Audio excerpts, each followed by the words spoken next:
तो देखिए, x BJP स्पोक्सवुमन Nupur Sharma के कमेंट्स के बाद पिछले हफ्ते और इस हफ्ते जो हुआ है इंडिया में, वो और कुछ नहीं बल्कि आज का खिलाफत मूवमेंट है।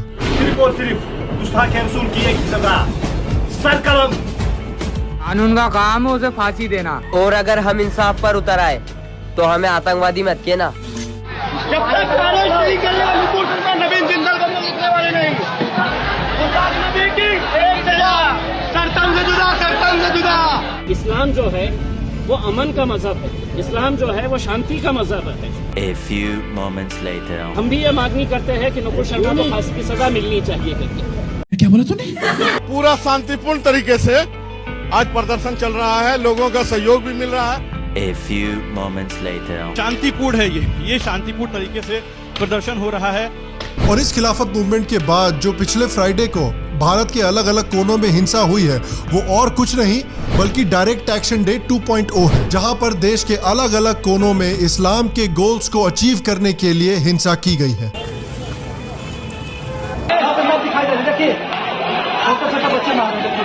हालत ऐसी हो रखी थी कि नुपुर शर्मा के कमेंट से नाराज होकर पेंगुइन्स भी माइग्रेट करने लगी मुंबई में। 20 days and 20 nights, the emperor penguin will march to a place so extreme it supports no other life. अब मैंने ये देखा कि ये सिचुएशन देख के, ये हिंसा देखकर, इस तरह की एक्सट्रीमिज्म देखकर बहुत सारे लोग शॉक हो रहे थे। लेकिन देखिए, अभी मुझे समझ में नहीं आता कि आज भी लोग शॉक क्यों हो रहे हैं। देखिए, इंडिया बहुत सालों से एक एक्सट्रीमिज्म और हिंसा की विशियस साइकिल में फंसा हुआ है। इस विशियस साइकिल में सबसे पहले शांति दूत मॉब वायलेंस का इस्तेमाल करते हैं अपने खुद के एक्सट्रीमिस्ट गोल्स को अचीव करने के लिए। यही चीज सीएए प्रोटेस्ट के समय पर भी हुई थी। यही चीज कश्मीर में सालों से हो रही थी आर्टिकल 370 के एब्रोगेशन के पहले।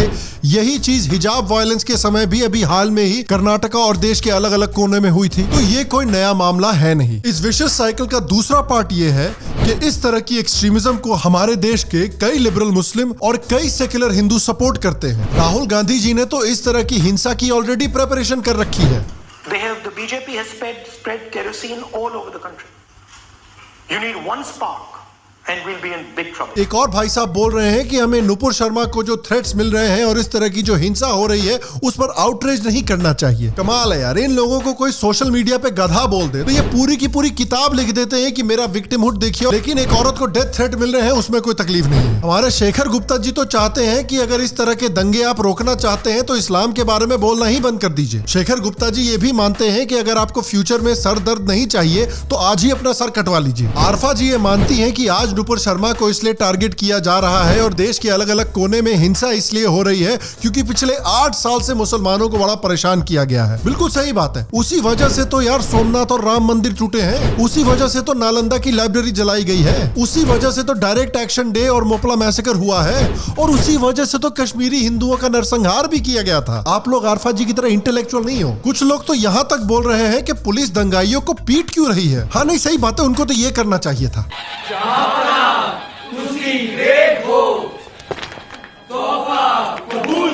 तो हमारे देश के सेकुलरिज्म के ठेकेदार खुल्लम खुल्ला दंगाइयों को सपोर्ट कर रहे हैं और ये सारी की सारी दंगे वाली सिचुएशन को क्रिएट करके इस समय पे लॉर्ड का फैक्ट चेकर जो है वो विक्टिमहुड का खेल खेल रहा है और मजे से पैसे कमा रहा है। हमारे देश के सेकुलरिज्म के ठेकेदार दंगाइयों को सपोर्ट कर रहे हैं जिस समय पर साद अंसारी नाम के एक मुस्लिम को मौत की धमकियां मिल रही है शांति दूतों से और उसको उठाकर जेल में फेंक दिया गया है सिर्फ इसलिए क्योंकि वो नुपुर शर्मा की फ्रीडम ऑफ एक्सप्रेशन को सपोर्ट कर रहा था और जो शांति दूत नुपुर शर्मा को धमकियां दे रहे थे उनसे कुछ सवाल पूछ रहा था। और इस पूरे मामले में देखिए, सबसे फनी चीज ये हुई कि हमारे देश के सेकुलरिज्म के कुछ ठेकेदार जो थे उन्होंने जिन सांपों को इतने साल तक पाला है संघियों को काटने के लिए, वही सांप आज उनको काट रहे हैं। ममता दीदी ने बंगाल में दंगाइयों को पूरी खुली छूट दे रखी है, उसके बावजूद भी दंगाई इन्हीं को हड़का रहे हैं। ममता बनर्जी जी, आज जिस सीएम की कुर्सी पर आप बैठी हैं वो मुसलमानों की दी हुई भीख है। जब आकाश बनर्जी ने भी देखा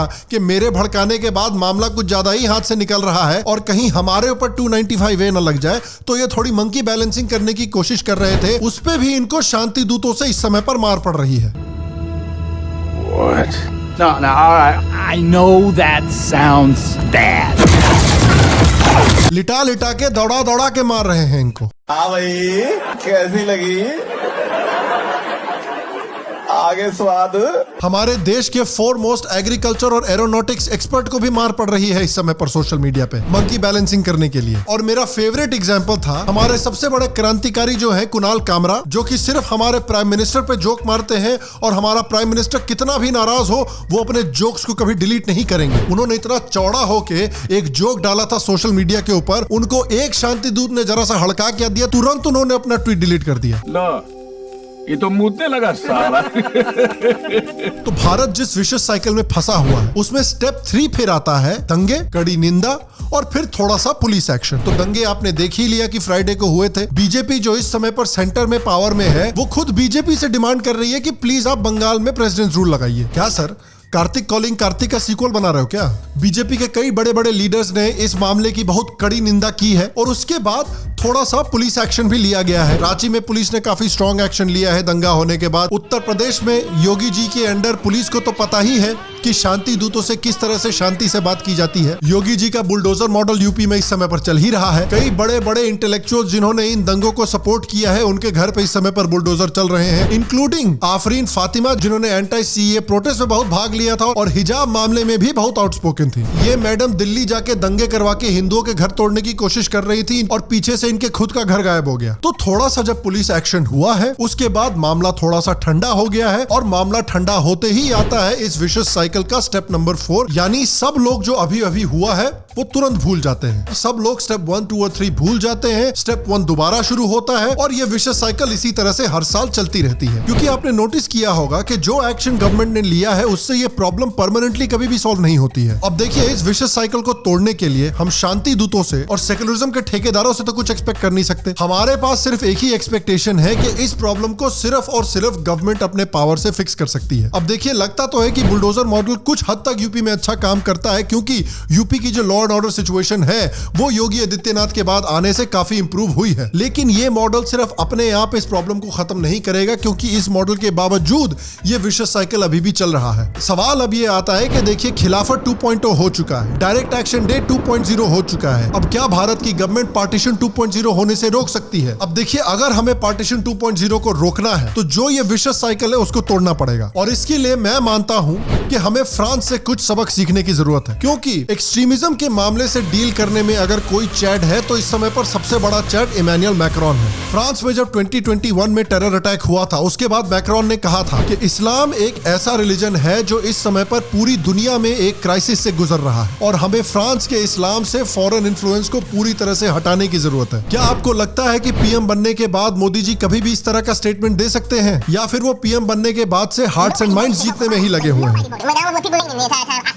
हमारी आंखों के सामने हमने देखा है कि रामलिंगम, कमलेश तिवारी, चंदन गुप्ता, किशन भारवाड़ जैसे कई लोगों ने अपनी जिंदगी गंवाई है शांति दूतों के हाथों। हमारी गवर्नमेंट ने क्या ऐसे स्टेप्स लिए हैं जिससे कि हम ये इंश्योर कर सके कि अगला कमलेश तिवारी अपनी जिंदगी ना गंवाए? और इसलिए हमें फ्रांस से कुछ सबक लेने की जरूरत है क्योंकि देखिए सबसे पहले फ्रांस के बेसिक्स बड़े स्ट्रांग हैं, यानी फ्रांस एक law and order based society है। फ्रांस में सिर्फ और सिर्फ पुलिस के पास वायलेंस पर मोनोपोली है, जबकि इंडिया में हिंसा करने का अधिकार शांति दूतों और पुलिस के बीच में बराबरी से बटा हुआ है। जब फ्रांस में पिछले साल सैमुअल पार्टी नाम के एक स्कूल टीचर को एक शांति दूत ने मारा था, उसके बाद तुरंत फ्रांस में मैक्रोन ने एक एंटी-सेपरेटिज्म बिल पास करवाया था। और इस बिल के जरा फीचर्स देखिए। इस कानून के तहत फ्रांस की गवर्नमेंट बेसिकली हर एक फ्रेंच मॉस्क को ट्रैक करती है और जिस मॉस्क से भी हिंसा की बात होती है उस मॉस्क को बंद करवा दिया जाता है, उनकी सारी फंडिंग जब्त कर दी जाती है और उनके मौलवियों को अरेस्ट कर लिया जाता है। भारत में आप देखिए कितनी ऐसे मस्जिदें हैं, कितने ऐसे मौलवी हैं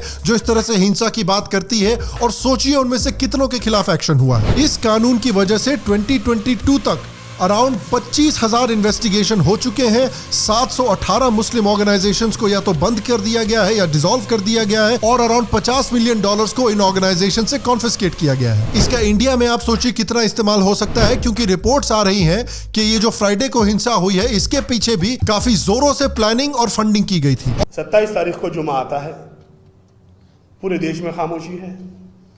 3 तारीख को फिर जुमा आया, फिर पूरे देश में खामोशी रहती है। मगर अचानक 15 दिन के बाद 10 जून को पूरे देश में एक ही अंदाज के पोस्टर, एक ही अंदाज के पंफलेट, एक ही अंदाज की लीड और एक ही अंदाज का धरना प्रदर्शन, उग्र प्रदर्शन शुरू हो गया।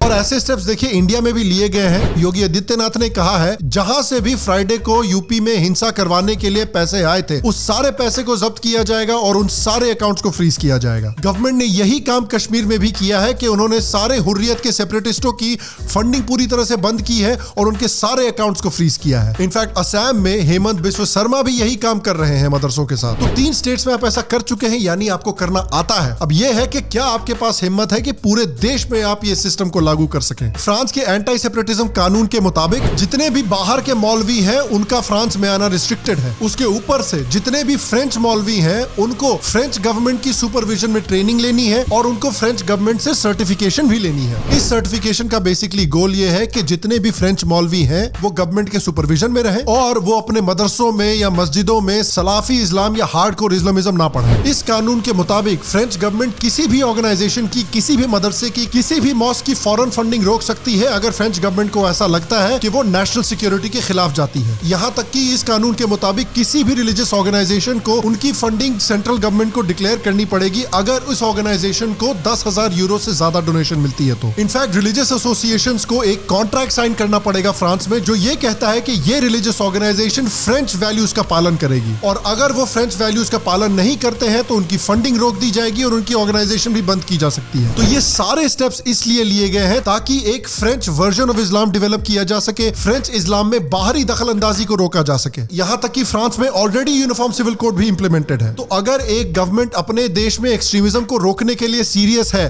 तो इस तरह के स्टेप्स लेने पड़ते हैं। इनफैक्ट फ्रांस छोड़िए यार, इस्लामिक देशों ने भी अपने देश में एक्सट्रीमिज्म को बंद करने के लिए बड़े बड़े स्टेप्स लेने शुरू कर दिए हैं। Indian expats in Kuwait who protested against Nupur Sharma's prophet remarks have had their visas cancelled and they're going to be deported back to India. तो अब्बा हारमोनियम बजाते थे, जाहिर बात है अब्बा हारमोनियम बजाते थे। तो इंडिया को भी इस तरह के स्टेप्स लेने की जरूरत है। इंडिया को भी एक बड़ी पुलिस फोर्स चाहिए, एक बेटर ट्रेन्ड पुलिस फोर्स चाहिए ताकि पुलिस की मोनोपोली बने वायलेंस पर। इंडिया को इस्लामिस्ट ऑर्गेनाइजेशन की फंडिंग को भी प्रॉपर्ली मॉनिटर करना चाहिए और रिस्ट्रिक्ट करना चाहिए। भारत के सभी रिलीजियस ऑर्गेनाइजेशंस को यह डिक्लेयर करना चाहिए कि जो इंडिया के प्लूरलिज्म के, म्यूचुअल रिस्पेक्ट के वैल्यूज हैं वो उनको फॉलो करेंगे और भारत के मौलवियों की और भारत के इस्लाम का इंडियनाइजेशन करना भी बहुत जरूरी है। देखिए क्लियरली इंडिया ने कुछ स्टेप्स लिए हैं यूपी में, कश्मीर में, असम में इस तरह की प्रॉब्लम्स को फिक्स करने के लिए।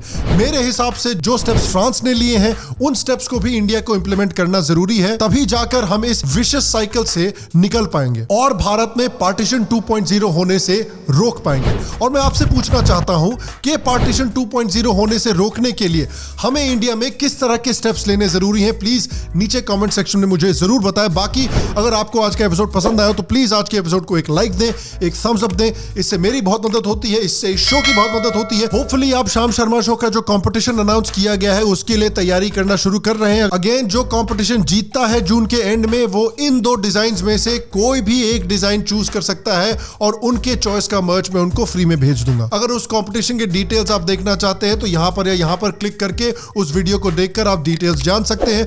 बाकी अगर आप शाम शर्मा शो को ग्रो करने में सपोर्ट करना चाहते हैं तो शाम शर्मा शो के नीचे डिस्क्रिप्शन में क्लिक करके एक पेट्रन या फिर एक यूट्यूब मेंबर जरूर बने। और मैं आपसे अगले एपिसोड में मिलूंगा और तब तक स्वस्थ रहें, सुखी रहें, फिर मिलेंगे और आप सबको एक सेक्युलर प्रणाम।